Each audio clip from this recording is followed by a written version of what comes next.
Good morning, everyone. This is Victoria Jennings, and welcome to this session, Taking Care of Business.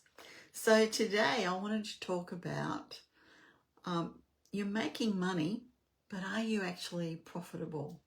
I talk to a lot of consultants and coaches particularly who have this misconception that because they're getting sales and there's money in the bank account and it looks good, they think that that money is for them to spend. and they often will spend it all and then wonder why they get to the end of the month and they don't have enough money in there to pay their bills. Okay, so it's like they're stuck in this feast and famine cycle all the time because they spend it all when it comes in and then they realize there were all of these expenses that should have come out of it before they took the balance of that, right? So what's the difference between revenue and profit? Well, revenue is what comes in the door and that's fantastic, but there's a whole lot of hidden costs that we have to spend in order to make that revenue from a sale. Okay, and that'll be things like all of your monthly expenses that you have on all your different platforms that you use, like Stripe and PayPal, and there's a whole host of them. Kajabi, and is very expensive, for example. These things come out automatically, so we tend to forget about them, but they are all costs of the business, the costs we have to pay before we make a profit, right? It will also be things like salaries. If you've got staff, it'll be things like contractors, fees, all sorts of things, okay? All sorts of expenses come out of the business. And what you need to do is identify all of those expenses that you have to pay every month so you can work out what your operational costs are. Because if you don't know what your operational costs are, you can't possibly know what amount of money you need to make every month just to break even, right? So it's something we really have to understand. Now, a lot of those people with logical traits, they'll definitely understand this. They will have worked it all out. But for the others, often this is a mystery, okay, to the other traits. So it's important that we actually do figure it out and we look at it. So you've got to ask yourself, you got cash coming in, the sales look good, but here's the real question. Are you actually keeping any of it? Because if you're not keeping any of it, or worse, don't have enough to pay everything, then there's something very, very wrong with the offer that you're offering or the pricing that you've come up with. There's a whole lot of factors that you can put on the front end that would then help the back end issues with profitability. So it's really easy to confuse revenue with success because your bank account looks great, okay? It looks really healthy. It starts to dwindle after it's come in, okay? It starts going down again. But when it comes in, you think, oh, yeah, this is really good. And I remember back to my early days before I was paying myself a salary or paying myself dividends, etc. Way back in the early days, this used to happen to me because I wasn't a numbers person at all, still not a numbers person. But I had to get my head around all of this, obviously, to have a business that's now 20 years old with 15,000 graduates, right? So you have to get used to certain numbers. But I love to do it in a very simplistic way, which for me now is to get someone else to do it for me. But in the beginning, I did a very, very simple method, which was money in and money out, 2 columns. Money coming in, money going out. You can't get simpler than that. And if the money going out column is a bigger total than the money coming in column, you've got a problem. And you're going to have to fix that immediately somehow, right? But in order to do that, you've got to work out what every expense is that you have in your business. That's rent, it's lights, it's electricity. Even if you're working from home, you've got those overheads as well, which you've got to factor in, right? So we want this to be working for our business and not against our business. And we want to be profitable as quickly as possible too. So today I'm going to break down how do you know for sure if your business is profitable and the 3 hidden costs that lay silently lurking underneath everything that can destroy it, right? So the big myth is revenue equals success. And I'll give you an example of a client I worked with. They were from the UK and they were a beauty salon and in London, high-end salon, like really beautiful products, and many of them. There were so many services that they had. So, you know, from the little fish eating skin off your feet to, like, there were all sorts of things. Lots of equipment, and lots of beauty practitioners that needed to know how to use that equipment, okay? So they were very, very popular and they were always booked out. So there were plenty of customers coming in. There was plenty of ka-ching, ka-ching, ka-ching with the cash register. All right, but when we really looked at it, when we uncovered it, we realised they weren't making any profit whatsoever. In fact, they were going backwards. Okay, and the reason was they were trying to offer too much and be too many things to the people. And they had things that had lots of high overheads. A lot of the equipment was being paid off. And so, you know, they had those expenses every month. A lot of the beauticians would learn how to use the machines and then retire, move, and be with someone else and go and or set up their own salon in opposition with that particular product. So there was a lot of bleed. I call it bleed. They were bleeding people. They were bleeding rents, you know, for the different machinery. And they were bleeding profit because they hadn't bothered to look at were they actually profitable or not. So the solution that we came up with that was they could only service one area. They were only in one location. So we decided to put them on wheels and have like a van, like branded vans that would go around, and we could franchise that, and they would be in certain areas so they'd be able to expand their reach, and they would be run by the beauty practitioners. So that would also stop the bleed because they were given their own opportunity to have their own business, right? And so that was really great. And they would only offer, you know, 3 services tops maximum. And they used to go to the people's houses. So that worked really well, and they won an award for Business of the Year. But that was that's a case in point of how you fix profitability, because as that one location offering all those things, they just weren't profitable at all. They were going backwards, and they would have lost their business. They absolutely would have gone bust. So it's so important to make sure you understand the numbers and you understand what that means for you and what's going on for you.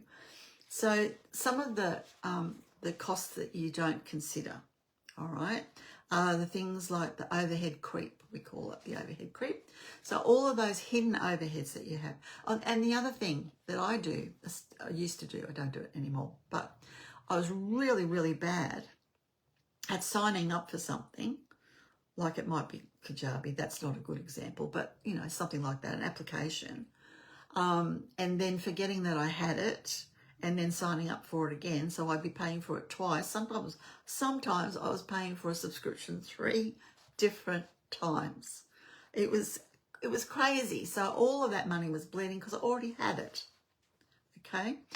So you got to have a look if there's any duplication in that. And these are on autopilot, so they're harder to find, they're harder to see. So that's one thing you got to look at. So subscriptions, really big ones. And watch those subscriptions that are annual, okay? And then all of a sudden, $1,500, $2,000 disappears out of your bank account because it's just gone annual again, because the annual is automatic. I've got caught on that a few times. All right. And even if you're not using that service anymore, the money's gone out immediately. So make sure you've got an eye on that. And a lot of people offer the annual at a lot lower rate. So it's attractive to do that. But be aware it's automated to click over again the following year.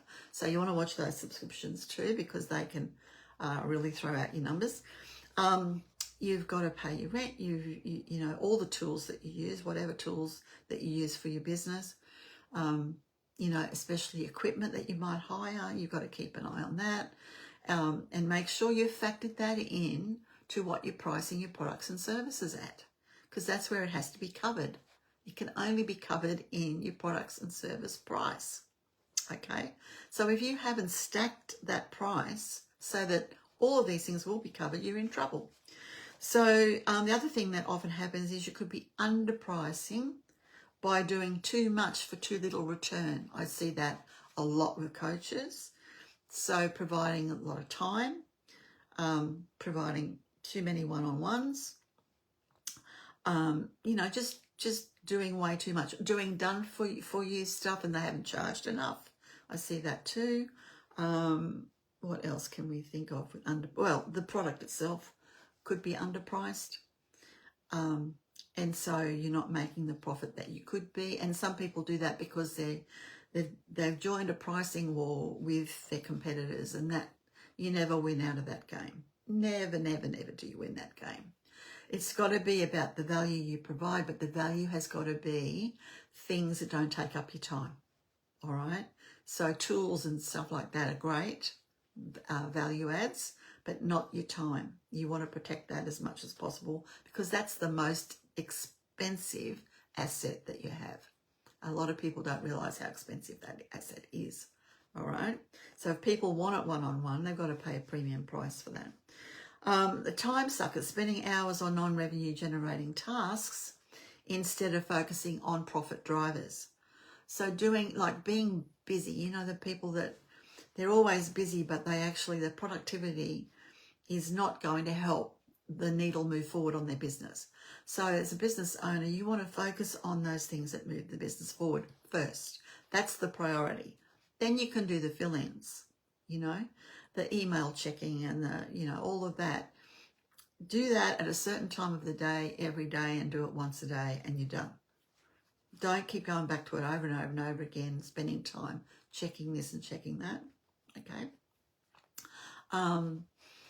So, you know, they're time suckers, they're time wasters, and really and truly, it's only the sales and the profits that we want to focus on in the business to move that needle. And what do we need to do to make sure that that happens? What do we need to do to make sure that we're adding value? You know, what tools can we give to add more value, track them in, make sure they're going to show up to sales calls? Yeah, whatever that is, that's going to help move the needle of the business.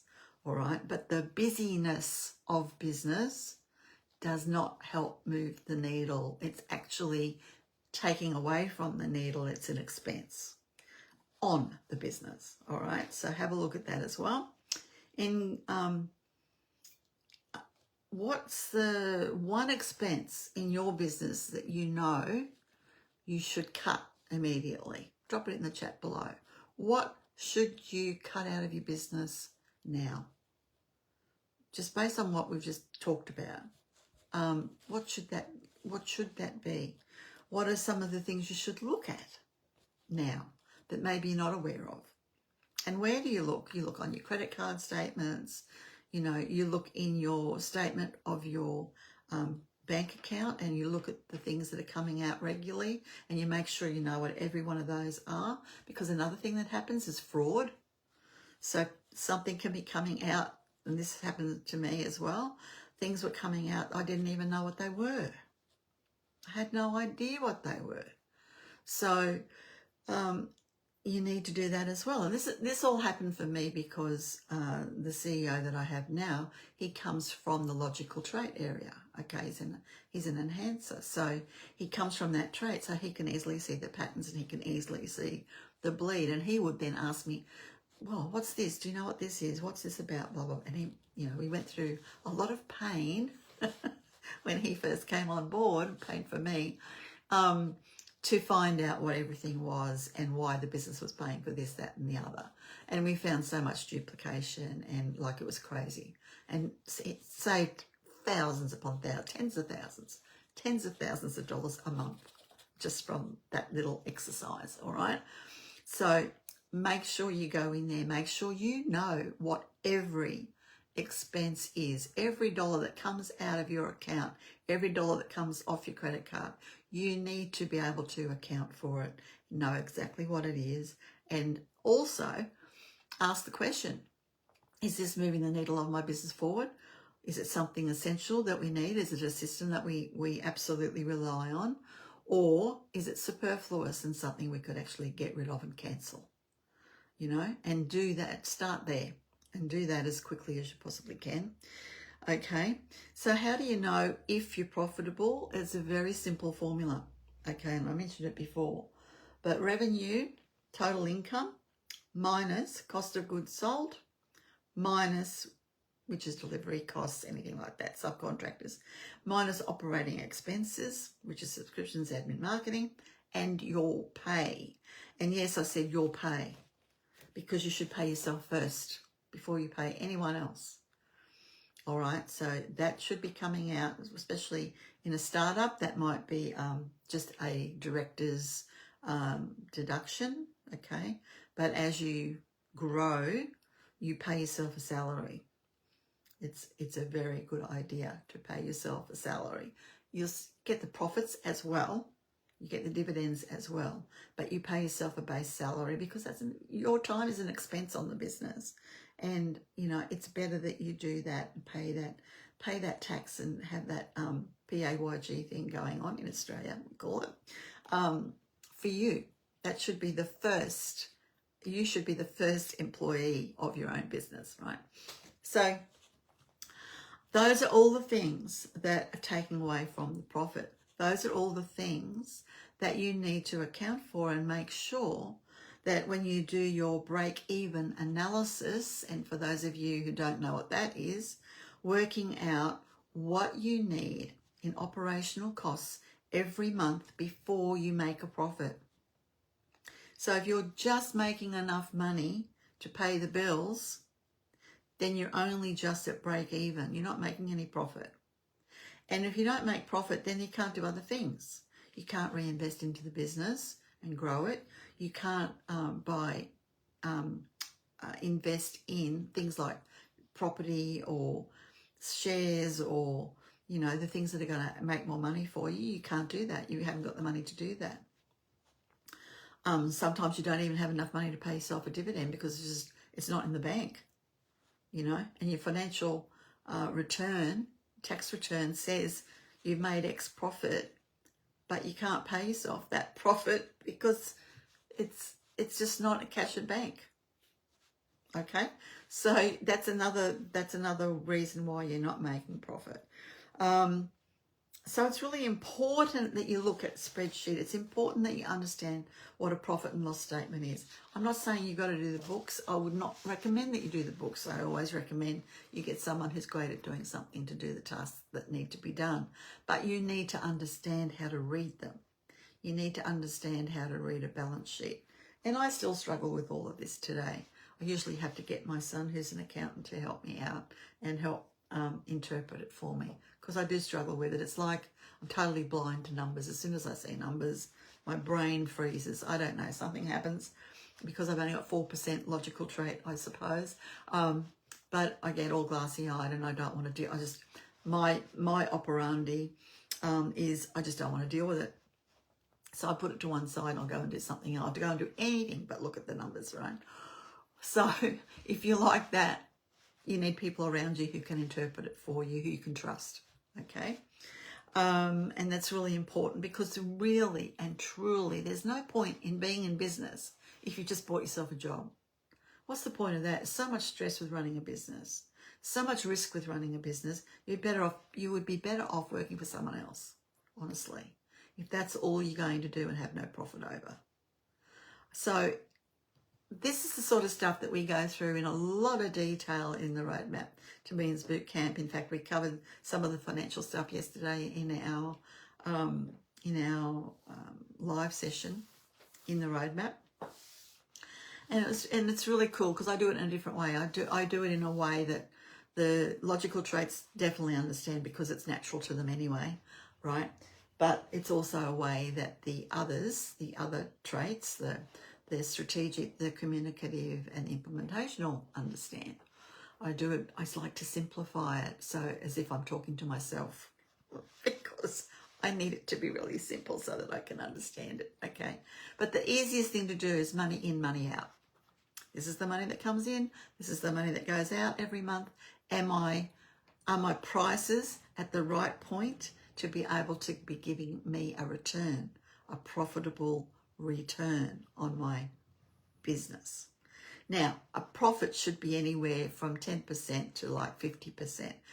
In a coaching business, you should be more able to produce 50%, okay? But in a bigger business like my college, for example, there's a lot of overheads, there's a lot of expenses, and so the profit margin is probably more like 10 to 15%.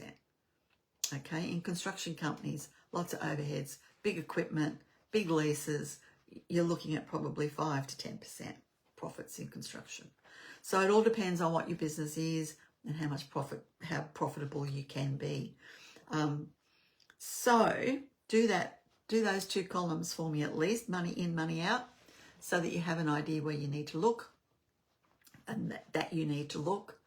And you should always know that, from XYZ sale of this product, the business is going to make XYZ profit. You should know that. You should also know your break-even point so that you make sure your sales are always over that. And that also helps with your KPIs. It helps the whole team know what to do and what to focus on. You know what they've got to focus on. You know what revenue you've got to create every month without fail. And you know when you reach a certain point of revenue for that month, that's going to be all cream once you're over that, right? So then you can have a little bit of a sigh of relief and realize, okay, so the rest of the month, the stuff that's coming in for this month, that's going to be profit. So it's going to be a good month. Or, eek, it's going to be a bad month. I better get my sales team getting more sales. We need to ramp that up for this month, Or wow, we've got this licensing agreement we have to pay for the annual, but it's going to come out of this month. We better make sure we've got more sales to cover that. So there's a whole lot of things you can then work out, and you're in the driver's seat. And that's what business is all about, having the business owner in the driver's seat, looking at out the front window of the car, not in the rear vision mirror, which is what our bookkeeping stuff does. The profit and loss statement is a month old, right?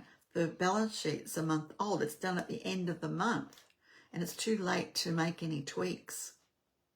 Way too late. You're going to end up in trouble. So at least if you've got money in, money out, and you understand that, and you know your break-even point, and you know what your sales have to be, you've got all that sorted, you know what you need to achieve, and you know you're not going to get into trouble this month. You know it's going to be okay, and everything will be dandy, right? Oh, you have a savings account too. We have a savings account in my college, my big college. All right, so we put X amount percentage every week, every month that goes into the sales account, and that's there for a rainy day. That's there for any big things that we might have forgotten about, or it's there to spend on the business to improve it, to make sure we get better results. But that's something that we put there every month. I think it's 10%, we put into that savings account. I'm a big stickler for having at least 3 months of operational expenses behind you as a buffer. I think that works out really well, because if something goes wrong with your business that you weren't expecting, like COVID and getting shut down for 4 weeks or whatever, you're not going to go under. Okay, you're going to have enough in your buffer to get you through that. And I believe any business can pivot within 12 weeks. If you have to pivot, you can pivot with that time. But if you've got nothing in the bank, you've got no time to pivot. Does that make sense? So these are the things that we talk about in the Roadmap to Millions Bootcamp. If you'd love to join us on that journey, then I would love you to come along and join us together. Just put down below chat, and I'll make sure that you can get on a call with me and we can go through what's in the program and how it could help your business. And we'll talk about your business and where it's at to make sure it's a fit. So do that for me. I'd love to see you on the inside of Roadmap to Millions Bootcamp. People are getting great results out of it already. And it's a 12-week program, and it hasn't been running 12 weeks yet this year. So, yeah, get in, get started, and make sure that you've got a profitable business. And it's not just about the money coming in. Thanks, everyone, for joining me today. Really appreciate your time. And I'll see you again next week for more in taking care of business.